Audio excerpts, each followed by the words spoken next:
Assalamualaikum warahmatullahi wabarakatuh. Selamat pagi anak-anak. Pada kesempatan kali ini, Ibu akan memaparkan mengenai bakteriofag, sebuah virus yang memiliki peran penting dalam kehidupan kita. Mari kita simak bersama.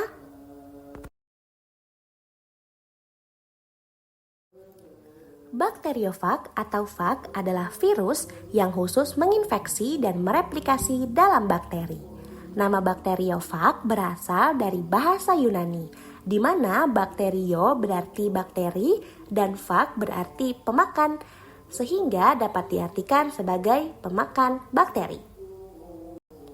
Bakteriofag memainkan peran penting dalam ekologi, bioteknologi, dan pengobatan modern.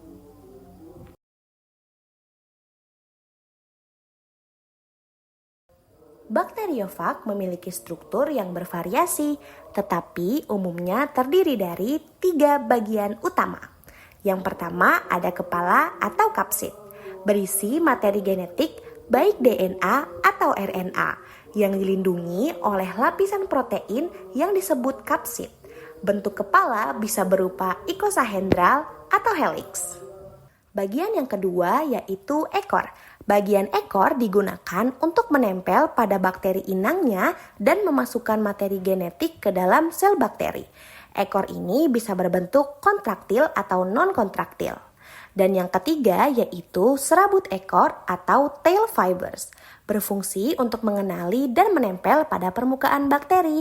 Serabut ini sangat spesifik terhadap bakteri tertentu yang menentukan inang mana yang dapat diinfeksi oleh fag.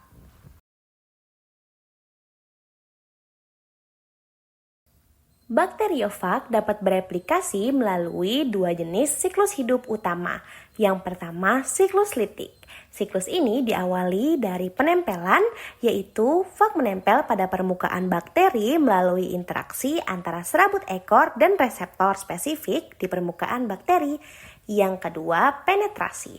Materi genetik fag disuntikkan ke dalam sel bakteri, sedangkan kapsid tetap di luar. Tahap sintesis, yaitu untuk mensintesis komponen fag yang baru termasuk protein kapsid dan DNA fag. Tahap perakitan, komponen fag yang baru disintesis berkumpul membentuk partikel fag baru. Dan terakhir tahap lisis, sel bakteri mengalami kepecahan dan partikel fag baru dilepaskan ke lingkungan, siap menginfeksi bakteri lain. Siklus yang kedua yaitu siklus lisogenik, yang dimulai dari penempelan dan penetrasi. Seperti dalam siklus litik, fag menempel dan menyuntikkan materi genetik ke dalam sel bakteri. Dilanjutkan dalam tahap integrasi, yaitu DNA fag terintegrasi ke dalam genom bakteri dan disebut profag. Dalam bentuk ini, DNA fag tidak aktif dan tidak merusak bakteri.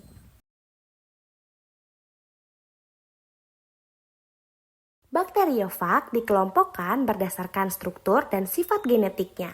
Berikut adalah beberapa jenis fag yang umum ditemukan. Yang pertama ada fag T4, termasuk dalam kelompok fag T4 yang menyerang Escherichia coli. Fag ini memiliki ekor kontraktif dan siklus litik. Yang kedua ada fag lambda.